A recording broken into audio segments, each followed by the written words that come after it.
Bonjour les amis, je suis sûr que vous vous attendez à un commentaire sur la rencontre historique entre Donald Trump et Vladimir Poutine en Alaska sur une base militaire américaine. Bah écoutez, ça s'est terminé, je regarde un peu, manifestement il s'est rien passé, personne n'a quelque chose à annoncer, les Popov ont rien lâché, bon Trump dit que le processus de paix avance, qu'il va organiser un machin à trois avec Zelensky, Zelensky va à Washington, à la Maison Blanche lundi prochain, et tout le monde en met plein la gueule à Trump en disant que Poutine est le grand vainqueur. Et finalement, Trump va peut-être s'en sortir en disant moi j'ai tout fait, maintenant c'est à Zelensky de faire la paix, sinon tant pis pour lui. J'en sais rien, hein, c'est mes premiers, tout.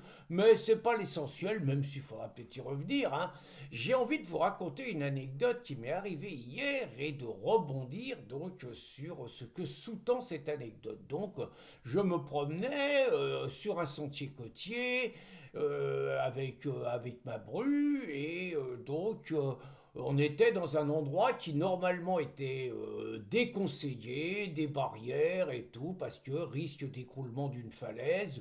Je connais le coin, je savais qu'on pouvait y passer, donc je passe et on tombe sur deux gendarmes, je sais pas ce qu'ils faisaient une petite inspection, tout ça, et donc ils tombent sur nous et nous disent, vous savez que c'est dangereux, tout ça. Et, ah, attendez, on n'est pas des vacanciers, nous, on est là toute l'année, on connaît, on court. Et dit, ah pardon, je vous avais pris pour des vacanciers. Bon, on n'a pas des têtes de vacanciers. Bon, ça commence à parler un peu. Puis je leur dis, on va voir là le terrain là-bas. Vous êtes au courant, il y a 15 jours, il y avait 200 caravanes qui étaient là, des gens du voyage qui sont restés pendant une semaine et tout. Il dit, ah oui.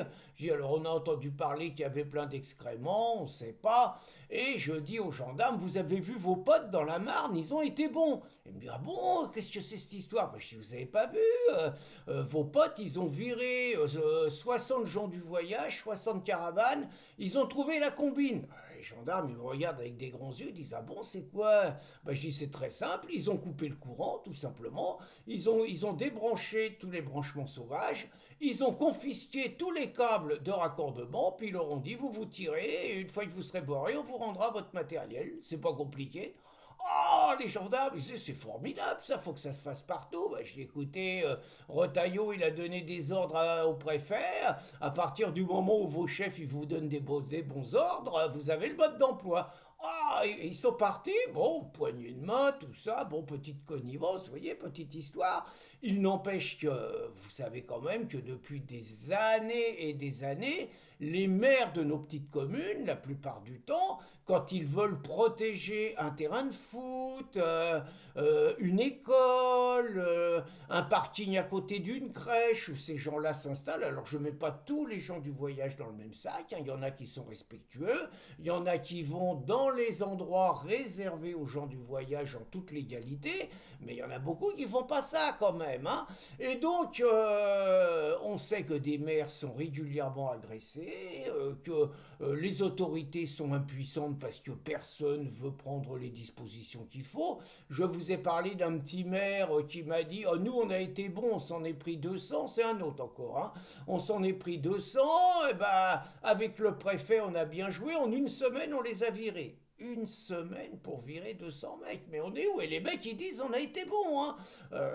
On est où, quoi? Donc, je trouve que ce qui s'est passé dans la Marne est vraiment super. Et je voulais en profiter pour rendre hommage à un maire qui n'est plus en fonction. C'est Richard Trinquier, qui a longtemps été maire à Vissou, dans l'Essonne, en région parisienne, et qui, lui, comme il est officier de police judiciaire, c'est le rôle d'un maire, prenait la tête régulièrement avec sa police municipale pour virer les campements sauvages de gens du voyage qui savaient qu'ils n'étaient pas les bienvenus là. Et Richard avait défrayé la chronique parce que un jour où la police nationale refusait de venir un dimanche pour déloger les gens du voyage qui était sur un parking à côté d'une crèche dans sa commune. Lui, il a pris un katana, un sabre japonais, et il est arrivé avec sa police municipale pour les virer. Et là, ces enfoirés de la police nationale sont arrivés, non pas pour virer les gens du voyage, mais pour virer le maire Richard Trinquier, lui faire subir un alcotest humiliant. Le mec, il est quand même, il travaille à l'hôpital, tout. Lui faire subir un alcotest humiliant, le mettre en garde à vue pendant 24 heures. Finalement, le préfet, qui avait un compte à régler avec lui, a décidé de désarmer la police de Vissou. Richard a été condamné à 6 mois de prison avec sursis, ce qui est un scandale absolu. Alors, je ne sais pas entre nous si cette action des gendarmes de la Marne est simplement un barou d'honneur des gens du voyage, enfin des policiers, des forces de l'ordre contre les gens du voyage, ou si les consignes de Retailleau seront enfin répercutées par les préfets. Mais enfin, il me semble quand même pas anormal, dans un pays comme la France, que les forces de l'ordre aient les moyens de faire respecter la loi, et c'est-à-dire qu'on leur donne les moyens de dégager des campements sauvages avec toutes les conséquences pour les populations, avec des personnes qui n'ont rien à faire là et qui ont décidé de faire jouer la loi du plus fort, et jusqu'à maintenant avec succès. Alors bravo les gendarmes de la Marne, et en espérant que ce ne soit pas qu'un coup d'épée dans l'eau. Bonne journée les amis!